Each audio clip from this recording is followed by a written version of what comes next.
বুবু বিদেশে একটা ছেলের সাথে প্রেম করে। ছেলের নাম ফরাদ, ইটালি থাকে, এখন দেশে আইছে।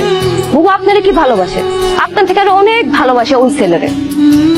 আপনার সাথে ফোনে কি কথা বলে বুবু? বুবু তো সারা রাত 24 ঘন্টা ওই ছেলের সাথে কথা বলে, হোয়াটসঅ্যাপ, ইমোতে। আপনি একটা কথা বলেন, আপনি বুবুকে যখন যখন ফোন দেন তখন তখন পান না তো? কারণ বুবু আমার ফোন দিয়ে ওই ছেলের সাথে কথা বলে। কেন জানেন? কারণ আপনি যেন অ্যানাদার কল ওয়েটিং এ না পান। আমার বুবু এখন কই আপনি জানেন? ওই ছেলের সাথে দেখা করতে একটা হোটেলে গেছে। আমার পাখি আমার হাতি ধরতে দেয় না, আবার আরেক বেটার লোকে আরেক হোটেলে যাইবো? না না, আমি এসব বিশ্বাস করি না। বুবু যে আপনার হাত ধরতে দেয় না, এটাও বুবুর একটা অভিনয়। বুবু আপনার হাত ধরতে দেয় না, কিন্তু ওই ছেলের সাথে একটা হোটেলে। আমার বুবু তো, আমি এর থেকে আর বেশি কিছু বলতে চাই না। ওই ছেলে বুবুরে ছবি পাঠাইছে, আমার ফোন দিয়ে মেসেজ করে দেখেন। আপনি যেন আমি এখনো আমার বুবুকে ফোন দিতে পারি, সে তো ওই ছেলের সাথে হোটেলে আছে। কি অবস্থা? কই তুই? তোরা ভালো লাগাইছি, কত কিছু যে নিয়ে আইছে, তোর লেগেও নিয়ে আইছে জানোস। বাহ, ভালো তো। ভিডিও কল দিব।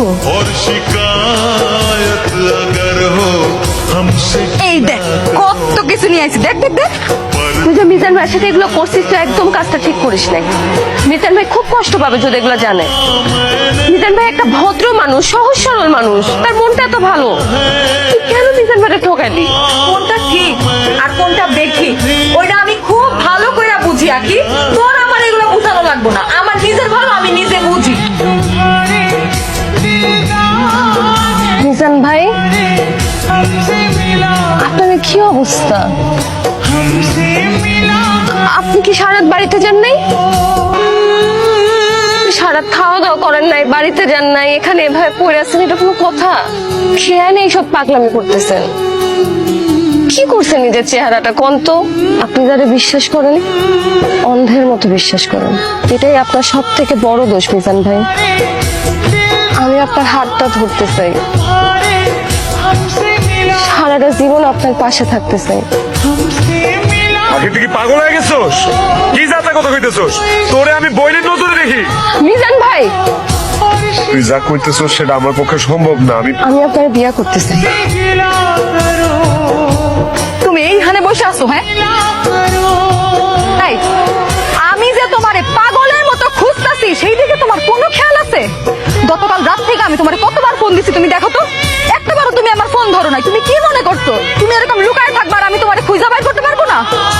তুমি আসলে আমার কোনো খোঁজ খবরই রাখো না এখন। আর আমি কি করতেছি, কই আছি, তোমার জানার কোনো ইচ্ছাই নাই।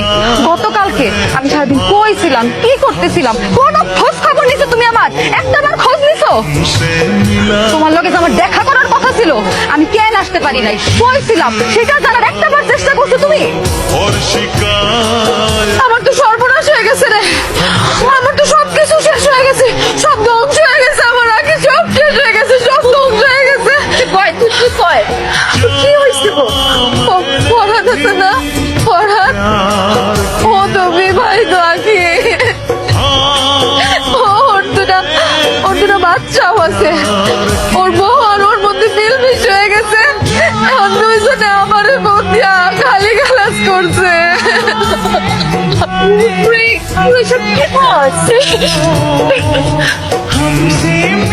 তুই ঠিক বলছি জানোস, নিজানের বদয়া লাগছে, নিজানের বদয়া লাগে আজকে আমার সাথে এরকম হয়েছে। আমি কি করব? মিজান তো আমার ফোন ধরতেছে না। তুই মিজানের ফোন দে না, দে না। বুবু, আমি মিজানের ফোন দিতে পারবো না। আরে তোর বোন বিপদে পড়ছে, তুই তোর বোনের পাশে থাকবি না? হ্যাঁ, নির্মিশ করে দিবি না? বুবু, আমি আমার মিজানের ফোন দিতে পারবো না। হ্যাঁ? এই, কি করলি তুই? তোর মিজান মানে আমি কি ভুল শুনছি? আবার কত আবার কত? তাই আকি কি? বুবু, তুমি যা শুনছো ঠিকই শুনছো। আমি আমার মিজানের ফোন দিতে পারবো না।